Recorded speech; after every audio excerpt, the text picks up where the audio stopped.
listening to Range Minded from Independence Indoor Shooting. Before we get started, make sure you're connected with us on Facebook and Instagram. Find us at Range Minded Podcast. Thanks, we appreciate it. This is episode 114, and I've got some big news. I finally bought a Glock. So Steve and I discuss why I decided to take the plunge. We talk a little bit about customizing Glocks, and I compare it to my other favorite gun, the Walther PPQ. As always, thanks for listening, and we hope you enjoy episode 114 of Range Minded, the time that I bought a Glock. Hello and welcome to Range Minded from Independence Indoor Shooting. My name is Mark Long, and I am joined, as always, by Steve Zimmerman, and I am actually quite excited for this episode. Yes, this is a big episode, I think, out of all the 100 and some odd we've done.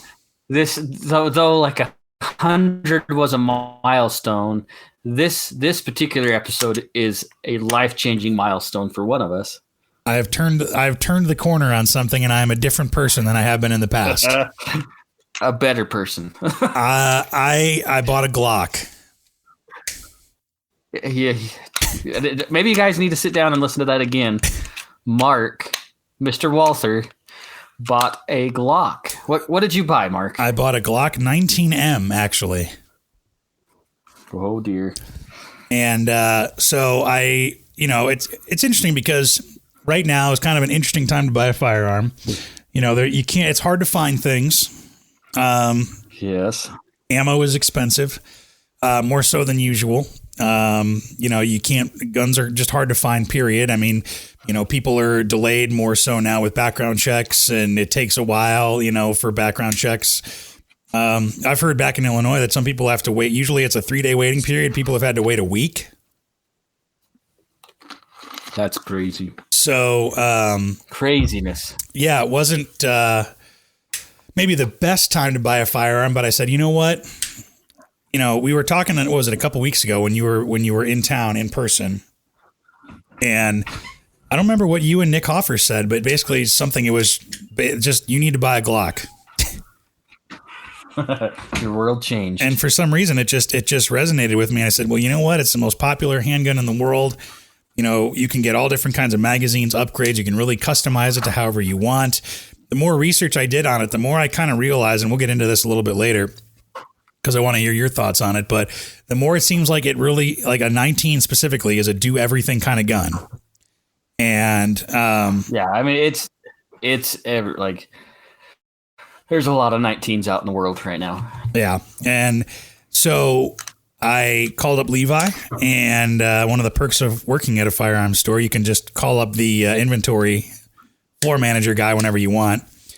And he told me that we had 19Ms in stock, but no regular stock 19s. I said, well, what's the difference? And he said, well, this one's like the FBI model. So it's got night sights from Ameriglow on them, with a fiber optic front red sight, which is actually really nice. It's got the extended slide releases on either side. It's got a Gen 5, right? It is a Gen 5, yeah. So it's got the performance, or the marksman barrel in it. It has the a rounded off magazine release for some reason.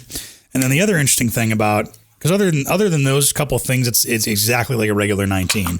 It does not have the front slide serrations like normal Gen 5s do, right? Not all the Gen 5s have front slide serrations. Oh, they don't? Not all of them, no. See, I have so much to learn. Well, and so the Gen 4s, they did it for a minute, and then they're like, no, we don't want to do it anymore. That's dumb.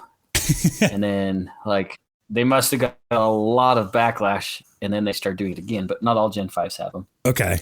So this 19M does not have it. But the other interesting thing about this is there's actually a little half moon notch cut out of the bottom of the front of the grip.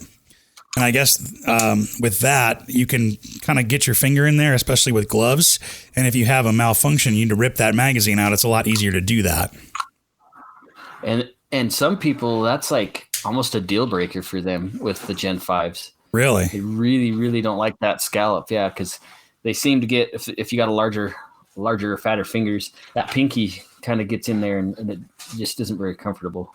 It was interesting because I didn't know if I was going to notice it or not. I actually don't notice it at all. But again, I don't have any previous experience. So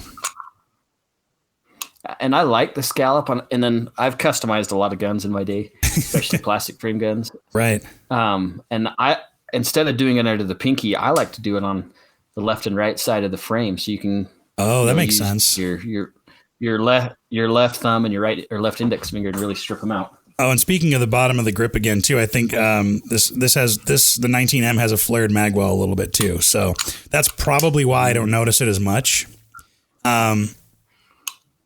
But I really like it. I mean, it fits in the hand really nice. One of the things, I can't believe I'm saying this, but I like over the Walther PPQ is that it does not have the finger grooves. I know like the Gen 4s did, but this one doesn't. It's just a straight up and down. And I feel like I get a better kind of at least grip on the gun with that, surprisingly. And you've seen my 17s, right? I got a couple 17s that I've modified. Yeah. And I keep the top finger groove, but the bottom finger grooves is gone. Oh, really? Not everybody's hand is the perfect size for those grooves, and so for me and a lot of other shooters actually that I've talked to, it hits that ring finger on their shooting hand, and it just never feels right. It never fits in the right spot. So I like that they got rid of the finger grooves personally. Yeah, and I noticed that one of the problems that I've always had with that Walther is that my first shot or first two shots are always dead on the money, But follow-up shots, it seems like I kind of trail off and fall off for some reason. And I realized, shooting these two back to back, because I took both to the range yesterday and put basically 100 rounds through each. And nice. I realized that those finger grooves like kind of start to move up or down or left or right, and my grip starts to get compromised. And so I have to actually stop shooting, like kind of reassess and like re-grip the gun, and then get back on target. With the Glock, I don't feel like I have to do that.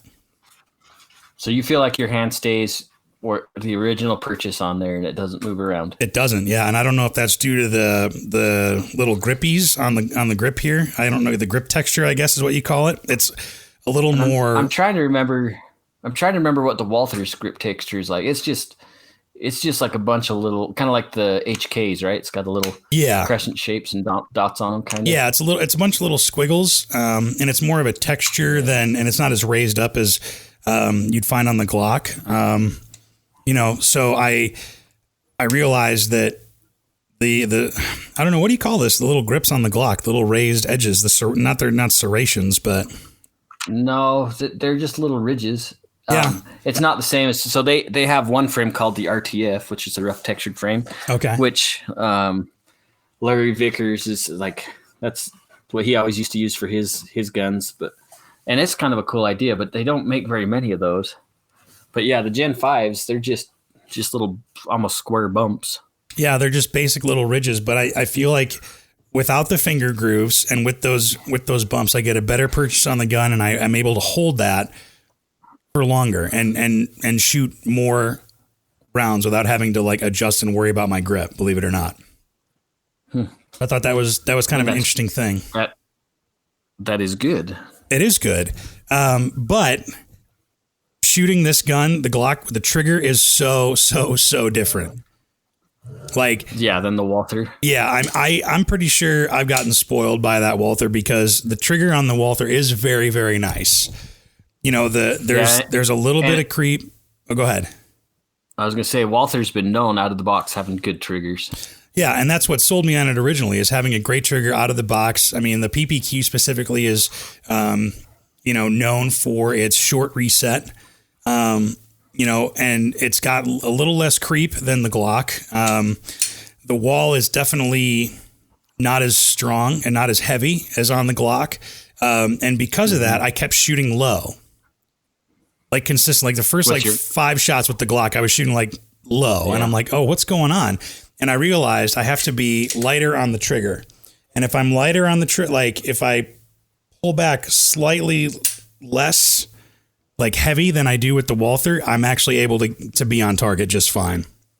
So you're mashing on the trigger is what you're saying to get it to fire. Yeah, because I'm not used to such a heavy wall on sure. of a trigger. And I've noticed a lot of folks that are new to Glocks or new to shooting, whatever, they tend to really mash that down anyways. You're right, the trigger on the Glock, and not all Glocks are the same. It seems like with the Walthers, the trigger's pretty consistent anytime you buy one. But it seems like on some of the Glocks, and I might be wrong, it might just be perception, that sometimes the trigger might feel crisp and the wall's there and it's all definite and perfect. And then you grab another one out of the box and it's a stiffer trigger or it's a mushier trigger. And like that, it might just be me, but it seems like that just happens. Well, and I'm not saying it's a bad trigger at all. It's actually very crisp. It's very definite. There's no ambiguity in it. It's just the wall is heavier than what I'm used to, and the reset's a little bit longer, which doesn't bother me too much, but it's just I got to get used to that wall. And also, I'll put it out there now and say that this is a brand new gun. I mean, I put the first 100 rounds through it. And so obviously, my Walther's, 4 or 5 years old and has a few thousand rounds through it. So that's going to be a little more broken in. I feel like breaking this gun in, it's going to be almost as smooth after a while. And I think you probably will notice it once you get through that break-in period. It kind of dehorns itself on the inside of the slide, and it will feel better.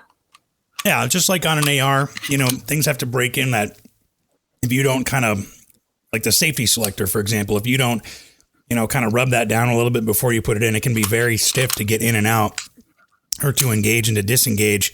If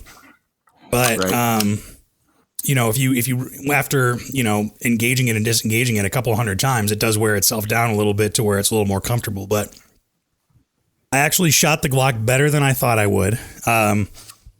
And I liked it.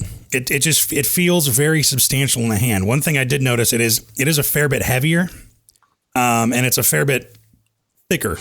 The grip is, at least. Right. Did you remember when we shot the X, right? The 19X. That was a long time ago. That was a long time ago. Do you think it feels the same as the X? Can you remember shooting the 19X back then? A little bit. This one feels different for some reason. It feels. I mean, there is a difference in the frame size, right? Your 19's shorter than the 19X, but I just wondered if you could kind of remember what it was like shooting that gun and comparing it to the M. And maybe it's just because I'm a little bit later in my shooting career now, but this feels more capable, I guess, or it feels more substantial in the hand. Does that make sense? Even though it's a smaller frame, it feels that it feels like it fits my hand better, I guess I should say.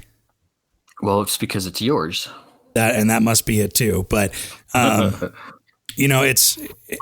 feels, and maybe it's just because of the size, it feels more just substantial. It feels like it can take a little bit more of a beating, I guess, Yeah. This is all subjective, but I really am glad I went with the 19M because the night sights, like in having a fiber optic front sight, is a game changer. Like for years, I've always been like, well, I'll get night sights or whatever on my Walther, blah, blah, blah. I still have the stock sights on them.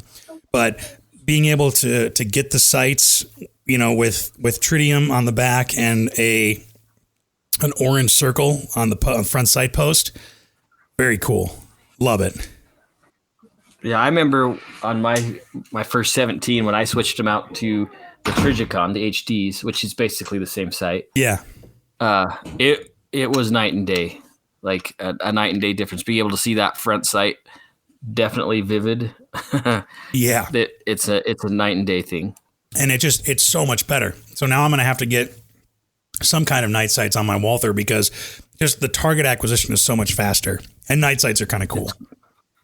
And you're going to find out that follow-up shots are going to be quicker too. Yeah, but getting that second sight picture it's just going to be right there. So, and speaking of follow-up shots and whatnot, so, so first it's been a long time since I've been shooting, which is sad to say. It'd been a couple months, admittedly, just because of all the stuff going on. But thankfully, I was still able to kind of warm back up and get back into the swing of things. I was still able to shoot the Walther better than the Glock overall. But I want to train. But you're also more confident with it. Right. I've had it for years. But I believe it or not, I want to train more with the Glock now to get better at it. It's so good to hear, actually. I don't know what I was waiting. I don't know why I was so hesitant or just reticent to get a Glock. But well, I think some of it you just kind of it's kind of like a fad thing, right? It's just like a CZ. It's kind of a fad gun. Sure, but it's not what everybody has. It's different. Right. And I'm not like bagging on CZs because I would love to have a CZ. Like I think CZ makes a fantastic gun. Mm-hmm. But it's just kind of like, oh, well, you're not tactical unless you have one of these or whatever, right? Yeah. But I think it's important to know though, like what you're experiencing now, that there's more to the Glock than just a handgun. Man, I've got visitors left and right. I'll say you sound busy over there, but I think there's a lot of hype around it. And having the slogan of perfection kind of just makes it seem a little pretentious, maybe. Yeah, and I will absolutely admit that Glock does. I mean, they're not a perfect handgun. There's things about them and the company that have room for improvement. Sure, and I think that was one of my impressions too. Was that everybody customizes their Glocks because there's so many things you can get out there, and that. Especially being around a gun shop where you have people who are around guns all the time, nobody has a stock Glock, whether it's Cerakoted or there's different sights or, they've had the trigger polished up or they have an aftermarket trigger or, this, that, and the other. Nobody has a stock Glock, basically. I would say, though, like the one that you picked up where it already has night sights on it, I don't know if I do much to that 19 other than that. Yeah, and that's, I may put in a trigger, but everything else, like it's ready to go. Yeah, and that's that was the only reason I really got I got the 19M was because A, it was available, but B, the night sights were really what sold me on it because I was like, oh, I'll spring for the night sights later. No, there's no I've had my Walther for 4 or 5 years more or so, and I never ended up springing for the night sights. So to get one that's already on it, and I think I paid, and I'm not going to necessarily say what I paid out the door for it, but the cost of the gun out the door included the night sights, and basically you're getting the night sights for like $20 less or something than you would, to have them, to buy them off the shelf, absolutely. And then to have them installed on top of that. Yeah. So yeah, it's you're gonna get your sights way cheaper, by just buying them on the gun. Absolutely. Yeah. So I'm really glad I went for it. And I actually really do like the extended slide release or slide locks. So it's kind of hard to explain, but instead of just the regular rounded rectangle, it's kind of got a tail towards the rear, and there's a little nub that's a little bit easier to grab onto. It just projects out a little bit farther. Yeah, and that was actually one of the things that I noticed with my Walther was when I was getting, shooting a full magazine or shooting to an empty mag, where my thumb was resting, I wouldn't get a slide lock, and I'd be like, oh, what the heck's going on? It's like, oh, I'm empty, and that would always kind of irritate me. So. This one just protrudes because this one protrudes just out enough to be able to catch it with my thumb, especially being a lefty because it's ambidextrous. But it's not. It doesn't. It doesn't get engaged when I have my shooting grip. Yeah, when you're running it, and some folks. Oh, sorry. Let me get closer to the mic again. Yeah, that's the nice thing is you can feel it with your shooting hand. So sometimes what happens on smaller guns or shooters with larger hands is they'll run that slide lock like a 1911 safety where they'll be on top of it running it like a gas pedal, and then they get mad when their gun malfunctions because they can't feel it or they're manipulating it the wrong way.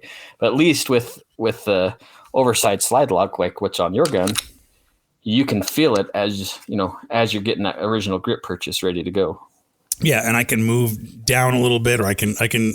Because I try not to rest my thumb on it, but having it there is nice. And I have to say, I think I had just been waiting for a Gen 5 because I feel like this is truly ambidextrous. I know that I think the Gen 4s had a interchangeable magazine release, right? Yeah, you could move it left to right side of the frame. And you're right, the slide lock was not interchangeable. Right. And I don't know if it's on past generation Glocks either, but there is a little kind of divot in the top of the grip in between the grip and the slide lock, to rest your thumb, and that's on either side. And so whether I'm shooting offhand or, I have a full grip, I'm able to kind of find that. And that's my reference point to put my thumb to be able to have that consistent grip every time. And I'm not going to lie, when I customize a frame, I'm cutting those off. Really?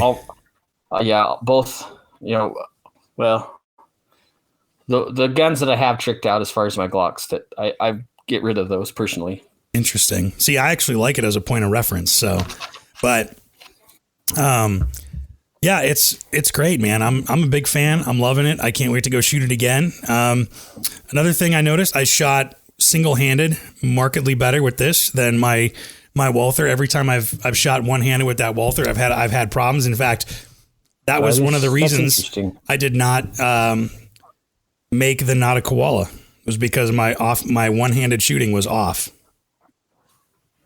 That's interesting. Especially with the gun that you're far more comfortable with and the gun that you just picked up. Yeah, isn't that weird? Wonder why. Might have just been a fluke, but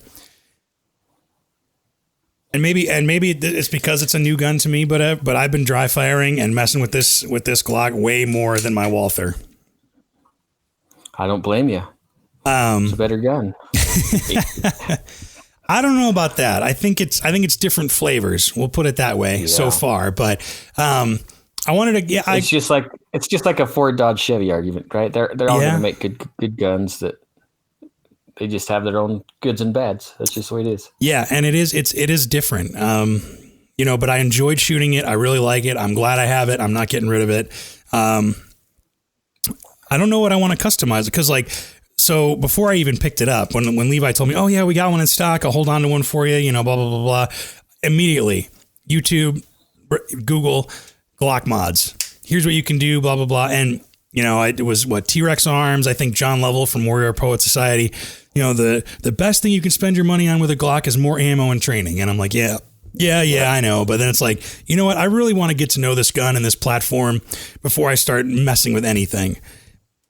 And they were right. And I did that with my first 17, before I did anything to it.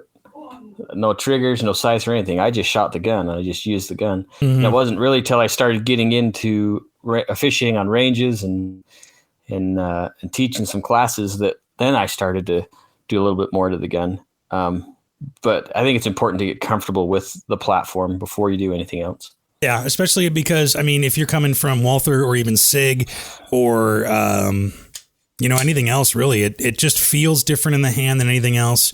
Because, we've shot the P365. I've shot a couple other SIGs here and there or whatever. And it's just different. Like you said, it's a Ford Dodge Chevy thing. And it's what you're most comfortable with. Right. But I had a bunch of questions, as a new Glock owner, because I have to imagine I'm not the only new Glock owner on the block right now. No, I don't think so. I imagine there's a lot. Just looking at the cabinet full of Glocks or not full of Glocks, I would say that you're not the only new Glock owner. Yeah. So one of the things that surprised me, two things, was about the magazines. I didn't realize that these magazines are polymer. Yes. That's the other cool thing about the 19M is it comes with 3 magazines. I don't think, or a regular 19 comes with 3 mags. Well, Gen 5s are that way now. Oh, they all come with 3 magazines?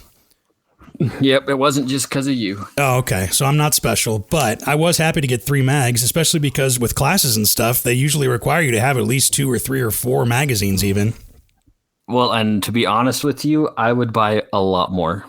And that was the second part of this was I know that, you can get OEM Glock mags that are, I think, $25 a pop, give or take. Mm-hmm. But Magpul makes Glock, 19 and 17 magazines.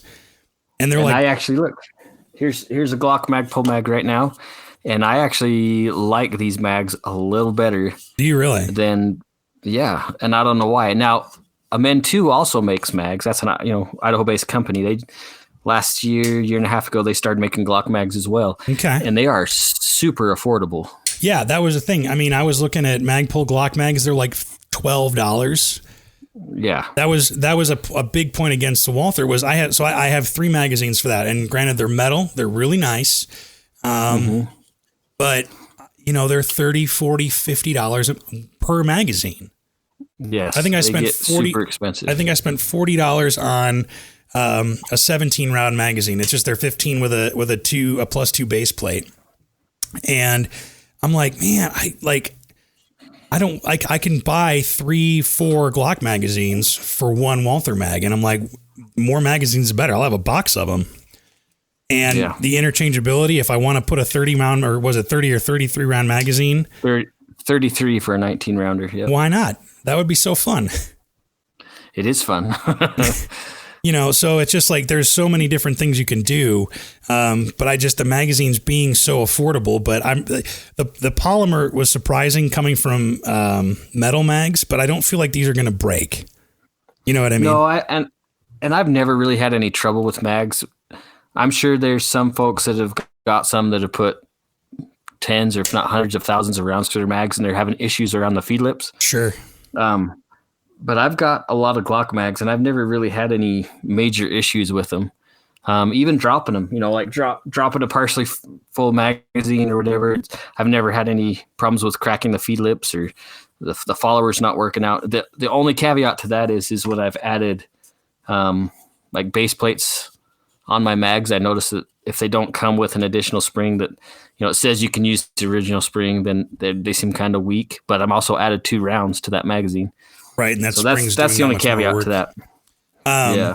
Yeah, I was going to ask, do you have like magazines that are like +2, so you have 17 rounds instead of 15? So in my 43 mags, I've got +2s on those. Mm-hmm. But for my 17s, my full frame guns, 17 and 34, no, I haven't changed any of those. I feel like 17 seems to be kind of the magic number, And I think they're good enough to carry. They're, as far as a duty mag or working on the range mag, I think 17's just fine. If I'm screwing around, sometimes I'll throw a 33 round mag in my pocket just to screw around with, but definitely not for a carry. No, that's just more kind of for range fun or whatever. But I didn't even look for a 33 round magazine. It can't be that much more than, obviously it's bigger, but $36 from Gun Mag Warehouse right now for a 33 round magazine. And make sure on those, like there's some, I can't remember who the knockoff brand is, but I would go Glock mag on those 33 rounders personally. Yeah. The aftermarket ones seem a little cheap. So I'd spend the money and get a good magazines for the big high caps. Well, and then there's the other thing too. I saw. I mean, there's not just Magpul that makes, or Amen 2 that makes, just standard capacity Glock mags. I saw on, not to buzz market, but Gun Mag Warehouse, just because they're right there. There's like clear magazines. There's all different like. Yeah. Was it ETS? Is that who makes those? Yeah, ETS makes clear mags in red, blue, and just straight, clear window, whatever, which I think would be kind of cool. And those are, $17 or so. Yeah, they're really affordable. I just haven't made the leap to ETS mags because I worry that the clear polymer is going to be weak after, so long. And if I drop a mag, it's going to fracture or something. I just haven't.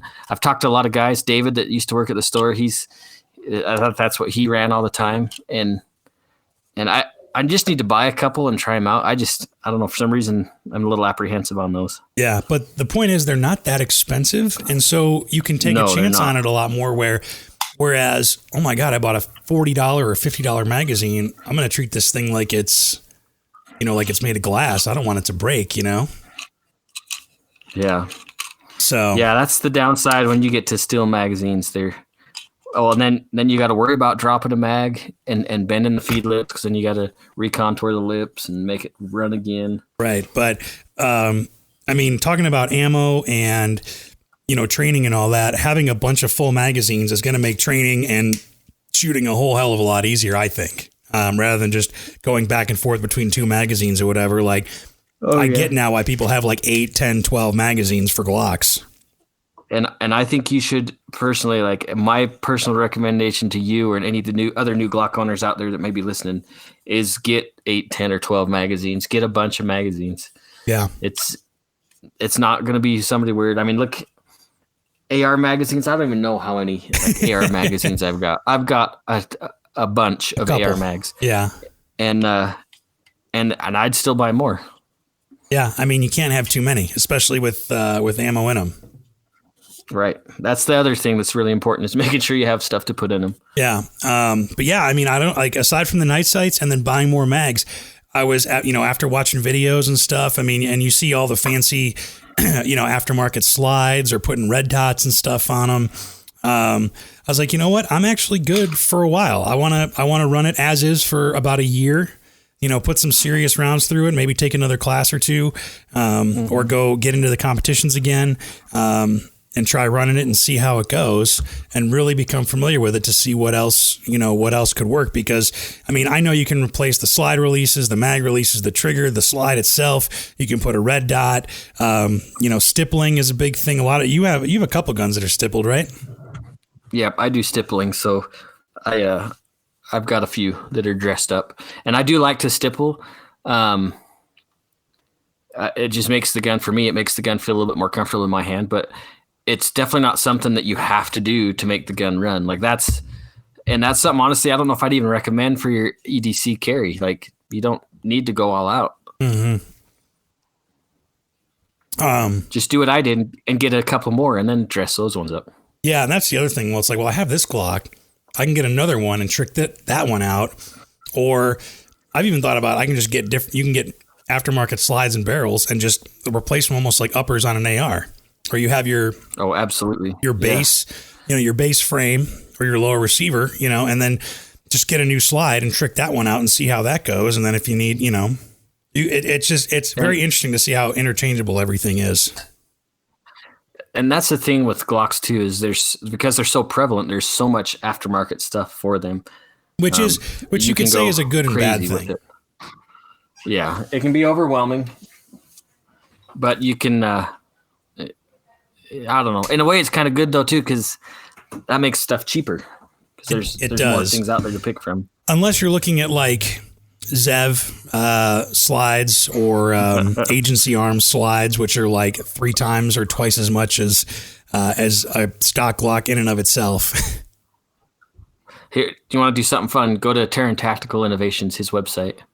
Oh, I'm sure that there's some really affordable thing. Really affordable Glock modifications that you can get there. Well, you can send your gun to him. Really? And have some stuff done to it, yeah. Wow. Yeah, okay, so a JW Combat Master Gunsmithing package right here. Look just like Combat. John Wick. Yep, and then just look at the price tag. No, it's only $1,500. Now, that's not including the gun. No. So you're over $2,000. Not to mention having to ship it over there and ship it back. Oh, and the lead time is 20 to 26 weeks. Yeah.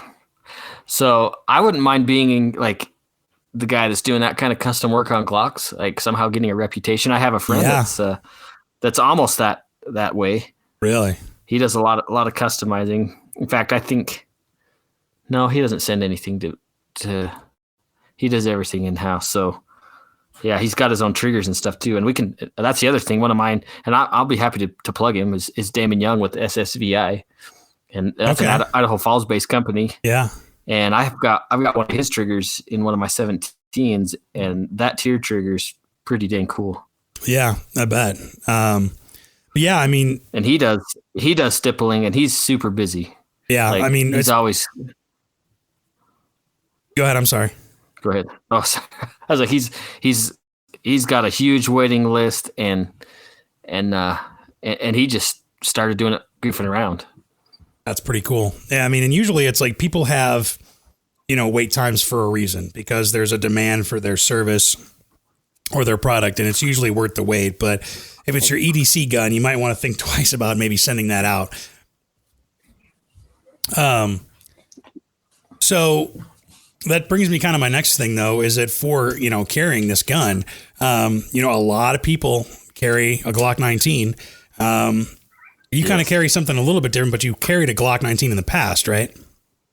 I've never carried a 19. I don't own a 19. I own a 19 frame, but I've never built the gun. Really? I carry my 43. That's right. Religiously, that's my gun. But I do know, like, our Glock rep, or our former Glock rep, he would carry a 19 with an optic on it with a red dot. Yeah. Appendix, and he's a small dude. Like, he was not a big guy, but I mean, he hit it well. Yeah, and because it's a little bit. I've noticed the grip is shorter than the PPQ, but the slide is a little bit longer. And I want to try carrying this thing, but obviously first I need a holster for it. And I just want to see what it's like. So I was, carrying a Glock, is it different than carrying, my PPQ or PPS? I guess only I'll be able to answer that, but. Yeah, that's something you'll have to answer for yourself. Before my Glock, I carried an XD, Springfield XD, which I still have. And it is different. What was the difference that you noticed? I don't know, because really comparison as far as size, there's not a huge amount of difference. My XD was a compact, so my barrel was shorter. So jumping to the 17, I had to get used to the little bit longer length. And the grip is blocky, as you know, on the Glock compared to the other firearms out there. So that was the two hurdles I had to get over with. But after I got used to shooting that Glock and shot it a lot, my life changed as far as, what I choose to use. You were set. I was set indeed. Yeah, because it's the weird thing about, I don't know what it is, but I want to, and like I said, maybe it's because it's new, but I want to shoot this more. Like, I want to be out there. You will shoot it more. I want to be proficient in it, because I feel like then no matter what Glock anybody gives you, you can shoot it. Yeah, that's the other nice thing I like about Glocks. Even their small frame guns, their micro compacts, whatever you want to call them, they the grip angle's the same. They're just miniature versions of the other guns. Yeah, and you know exactly what you get when you pick one up. So earlier in the beginning, I said I feel like at least a Glock 19 is kind of a do everything gun. Do you agree with that? What do you think? I would probably say that it's probably one of the most versatile ones, because with the 19, you get a little bit smaller grip length, which is easier to conceal, but you can still run 17, Glock 17 mags. So you can have a full capacity magazine without any issues. You just run it as a secondary mag or whatever. Yeah, I think it's a very versatile firearm. Yeah, because I think that you can use this for carry. You can use it to train for classes. I think you could even use it for competitions. If you're getting serious into it, you want to get a long slide or, kind of a bigger, longer gun. But if you just had one gun, this would be it to do anything you wanted. I agree. Like I said, I got a few 17s that I like a lot. I got a 34 that I love. But for some reason, I just don't have a 19 yet. I don't know why. That's interesting. But what was your first Glock? The 17? 17 Gen 3, yep. Interesting. And that's the whole other thing, is like getting into the Glock culture. It's almost like a subculture of the gun world, where it's like you have to know what all the different numbers are. Thankfully I've been around you long enough that I kind of remember which are which, but you really do have to, know which numbers are which and which calibers and sometimes I forget to, like, what model numbers, or I guess patent numbers. So it's really a patent number. It's not a model number. And that's why a lot of the new to the gun community, they struggle with, because what does the Model 1 look like? Or what is the Model 15? Well, honestly, it's probably somebody's cooking spoon, or my buddy has yeah. Oh, go ahead. I was gonna say, well, my buddy has a Glock 18, and that's the best one. So I wish I had an 18. Yeah, right. That'd be so cool.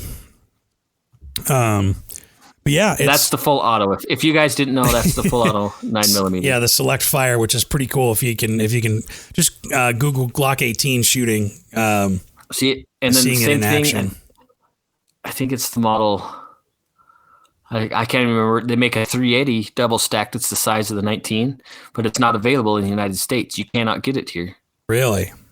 But it's I don't understand why. It's we're just not able to import it due to import laws or something. But I guess they use them a lot in Mexico, like in their pistol competitions, because they're not allowed to have anything bigger than a 380 or whatever, sure. 9mm. Sure, yeah. So it's kind of interesting, and I'd love to get my hands on one, but I don't think it's ever going to happen. Yeah, there's so many different models to look at that you can find, what you're looking into or what you need to do, or like you said, if there's magazine restrictions or something like that you can't deal with, you can find the mags or the gun that'll work for you. Yeah, absolutely. So I'm excited. I think it's going to be a fun time to shoot this thing more and to really get some range time behind it, and maybe shoot almost as good as you. Well, that shouldn't take too long. So I haven't shot for a while. I'm getting kind of rusty. Any other tips that you? Oh, go ahead. I was going to say, was there anything that like really surprised you going to the 19? Was there something in particular like, man, I didn't expect this? So, and maybe this is just because I've learned to kind of self-diagnose a little bit, but how I was able to figure out the particulars of this firearm, and able to get on target, with the grip and the trigger and all that kind of stuff. Being able to kind of diagnose myself and say, okay, this trigger is a little bit different than what I'm used to, so I'm going to have to treat it a little bit differently. I was surprised at, I guess, there is a little bit, I feel like, of a learning curve with this Glock, or any Glock maybe. But once you get used to it, it's very intuitive. It just you kind of point and shoot. And I was surprised at how quickly that came for me. Like I said, maybe that's just because I was able to self-diagnose and say, okay, this is what I'm doing wrong and I need to correct. But I was surprised at how kind of intuitive it became after just a short range trip. And the other thing is, I actually like the way it looks. Man, this is a whole new you, man. I've turned a corner. 2020 is my year. But you see them in videos or on camera or in photos or even other people's Glocks or whatever. It's like, oh, it's a basic boring Glock or whatever. But when it's yours, I guess, and having it in your own hand, like it's not a bad look. No, it's not. Yesterday, we went for a drive up to Alpine, Wyoming, and I wore a Glock t-shirt, right? Yeah. And I kind of do that on purpose for a couple of reasons, because I know this time of year there's usually some travelers from other states, and I want to get reactions out of people. Sure. But we went to this pizza. There's a little place called Heisey Hot Springs, not far from here. Cool. And we went there to get some pizza. They have a little pizza parlor. And walking out, this guy's like, "Hey man, nice t-shirt." And all I did say was, "Oh, thanks." But anytime you're, like, for me anyways, I always think of something witty to say after the fact. Right, when the guy's gone. Should have thought something about, "Oh yeah, it's perfect," or something like that. It's perfection in a t-shirt. But the reality is with Glocks is like they're known worldwide. Like every nation, I guarantee there's a Glock in every country of the world. Yeah, I mean, law enforcement, militaries around the world. I venture to say it's probably one of the most common handguns, if not the most common handgun around in the world, right? Yeah, I remember hearing that. I think it was the 17 is the most issued duty firearm in the world. Yeah, and that might be wrong. I mean, but I swear I remember hearing that somewhere. Another thing that was kind of surprising to me, we talked about a little while ago, but getting back on target. I mean, so with the Walther, I've noticed it is kind of a poppy recoil. It does pop up a little bit more because the bore axis is a little bit higher, and So it takes, just a that's little bit. That's one thing is that slide is really tall. Yeah. Yep. And maybe that was one of the reasons I was shooting low, because I'm used to a taller slide or something like that. But this, with the Glock, it seems like it just comes straight back. There's no real pop up. It just, it's kind of a straight back motion, and you're right back where you started a lot quicker. And I'm sure that has to do with the bore axis, like you were just saying. Like, I'm sure with it being a little closer to the center line of your palm, it makes it a little bit easier. Yeah. But the trigger, I'm going to try to break this trigger in a little bit more with, just shooting it more. It was funny though. John Carnes was at the shop the other day when I went, mm-hmm. and, I was like, hey, he goes, what brings you in, man? How you doing? Blah, blah, blah. And I go, well, I bought a Glock and I'm going to shoot it today. And he was very excited. He checked it out. And I came out and was telling him, oh, I just got to get used to the trigger. He goes, why don't you have Dakota polish it up for you? I mean, immediately already, just it's the first time I shot. I might as well just get some polish and some trigger work done, make it a little bit nicer. And I get why people customize everything on these. And just polishing those points, it literally is just that. You're just taking some real fine metal polish and you're just easing some of those edges and those surfaces. And that does actually make quite a bit of difference. Yeah, I bet. So I might have him do it eventually or whatever, but I want to break it in as much as I can. Yeah. So was there something that you were disappointed about? Well, that I wasn't shooting, dime-sized groups at 10 yards immediately out of the box. I thought it was perfection, but I guess I have a little bit of my own improvement to do. Hey, the gun's perfect. The shooter may not be. Yeah, I think that was the disappointment was in myself, not in the firearm. That's good, because usually somebody like, oh, I wish they would have done this, or I hate that little blade on the trigger. Why is that there? Thankfully, the Walther has the same blade on the trigger, so that doesn't bother me at all. I kind of like it. Just gives you I feel like you're more conscious of the fact that you're about to fire, if that makes sense. Mm-hmm. Yeah. I'm trying to think if there was anything that I was kind of disappointed with. Not really. I'm surprisingly not. Nice. I guess if I had to nitpick, the only thing taking this thing apart, the little ridge, the slide stop, or the I don't know what the official name for that is. The little ridge. That lets you take the slide off of the frame. Oh, okay. Slide. I can't remember what that's called now. So yeah, see, it's a little blanking. It's a little small. Yeah, it's a little small and a little tough, but once you get the hang of it, it seems like it's okay. Although I did see that somebody actually makes the takedown lever. Thank you. Somebody actually makes a trapezoidal one that comes out a little bit more. Which I thought was hilarious. It's like even something as simple as the takedown lever, you can get aftermarket. Absolutely. And that wider one does make life a little easier. Yeah. So, but I mean, I'm glad I went with the 19M because of the night sights. I think that was maybe one of the things with the 19X because it had the regular U notch. And I'm not a fan of that sight picture for some reason. It feels like uncertain to me. I'd much rather prefer the 3-dot. And so having the 3-dot on this Glock straight from the get-go, I think was a good decision. Nice. So yeah, it's exciting. I think you bought a good firearm. Thank you. Not just because I like Glocks, but I think, I don't know. And not that I don't like Walthers either. Like I say, I think they all make very capable firearms.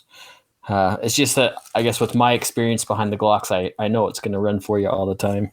Yeah, I'm excited. And, I'm not going to get rid of my Walther, either of them. I'm going to keep those and enjoy shooting those as well. But to be able to have the skills and the comfort and confidence to shoot a Glock well, I think is important for any shooter to have, really. Yeah, absolutely. Do you have any other tips or anything else you would buy as a new Glock owner, not just for me, but for anybody else who maybe is just joining us on our firearms journey? Well, and this isn't new information to you, but if it's something you're planning on carry, you want a good solid holster. I mean, I know who I recommend, and I imagine you'd recommend the same guy. We just have a lot of good experience with Nick and his holsters. There's other fabulous manufacturers out there, but I wouldn't go crazy yet. Like just enjoy the journey step by step. Get some good time behind the gun. Put a lot of ammo through it. Don't be scared to abuse it a little bit, and you'll never be disappointed. Yeah, I'm excited. So I think we'll close on that then for now. And if you have any Glock tips or aftermarket accessories, or maybe you think I made a huge mistake. Honestly, we could do one show just in Glock accessories. Yeah, maybe we'll have to do that down the road.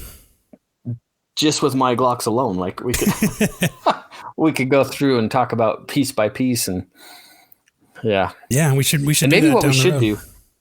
Maybe what we should do is I should just bite the bullet, so to speak, and just buy all the parts for my 19 frame and build that and make that the show. There you go. That surprises me you don't have a 19. I figure you had every Glock ever made.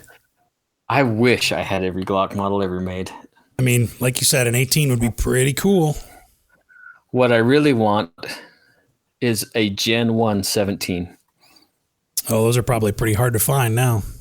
They're harder and harder to find because they've been really abused. Because that was, they were issued to the police, and so most of the ones you see around are just beat to hell. And right. And but they came with the old Tupperware box, not the one with the latches like you get, or when we buy a Glock now. This is literally looks like a Tupperware box. Is that where that came from, or? Yeah, pretty much. Wow, it really does. I'm pretty That's hilarious. Sure. Yeah, that would be cool. That'd be a cool piece of history to have. I've seen them come through the shop a couple times, and I've tried to manipulate prices out of them, but usually they're just there to get some stuff worked on, or it just I don't have one yet, but I will. There you go. Cool. Well, like I said, we'll end on that, I think, for now. And if you think I made a big mistake buying a Glock, or if you have any tips or tricks or accessories, anything you want to contribute, let us know. Podcast@iishooting.com, or you can find us on Instagram and Facebook @Range-Minded Podcast. Please interact with us. We'd love to hear from you. Yes, we've heard from a few of you before, and we'd love to hear from you again. So, but yeah, thanks for listening, and we will talk to you next time. Yeah, be safe, guys. Take somebody shooting. Yes, do that too. Thank you. Thanks for listening to Range Minded. Find us online at Range Minded Podcast on Facebook, or send us an email at podcast@iishooting.com. We're always happy to get feedback, episode suggestions, whatever you want to send us, really. And be sure to subscribe to us on Apple Podcasts, Google Podcasts, Stitcher, and pretty much wherever else you get your podcasts from. Thanks for listening, and we'll see you next time.